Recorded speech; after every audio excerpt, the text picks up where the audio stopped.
So it's very common for partners to grieve differently and on different timelines. So let me give you some examples of this as well as some suggestions for keeping communication open with your partner. I think it might be helpful to begin by exploring some concepts that could help us understand a bit more about the process of grieving. There's this model we refer to as the dual process model of grieving. So let me explain a little bit about that. The first part of the model focuses on loss orientation. This ability to acknowledge and accept the loss and what it means. It initially involves pushing away from the current world and exploring all the feelings that you have related to your loss. Sometimes this involves thoughts or memories. It's the stage of truly experiencing sorrow and the grief surrounding your loss. It often involves a sense of yearning and longing. It's experiencing the deep pain of your loss. Maybe I'm a father and I was planning to have a son. It's accepting that physically my son isn't with me and understanding what that means for me.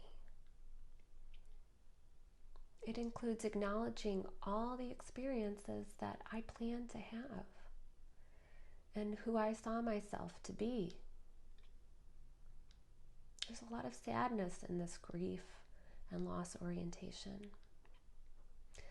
Then we have a restoration orientation. This involves confronting the meaning of the loss and not just accepting that, but integrating what that's going to mean for me going forward. How am I going to engage in my life now with who I am now? And how am I going to reorient to this new life? How am I going to explore my new role? How am I going to recreate my life map? It's answering the question, what does life look like for me now? Part of restoration orientation also means engaging in the responsibilities of today, which in some respect will mean stepping away from the sorrow, even avoiding or denying it at times, because we can't live in a loss orientation all of the time. The kids need to eat, the laundry needs done, and at some point we will have to return to work. You know, when we think of the word denial, it often has a very negative connotation. But in truth, denial can be a part of the path of grief. It doesn't always have to be pathological. It can be part of one's journey. And it's natural to want to avoid pain and all the accompanying sensations and emotions and the changes that are going to have to take place. It's natural to want to avoid the pain of your loss. And it's okay to give your partner space to attend to their current orientation. You know, we still have to engage in life while carrying this load of your loss. And we have to move from one orientation to the other during our process of mourning.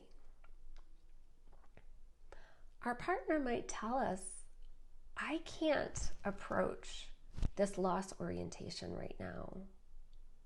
And we need to accept where they are and know that it's not that they're not grieving, but perhaps they're just stepping away from the loss orientation and they're in a restoration orientation.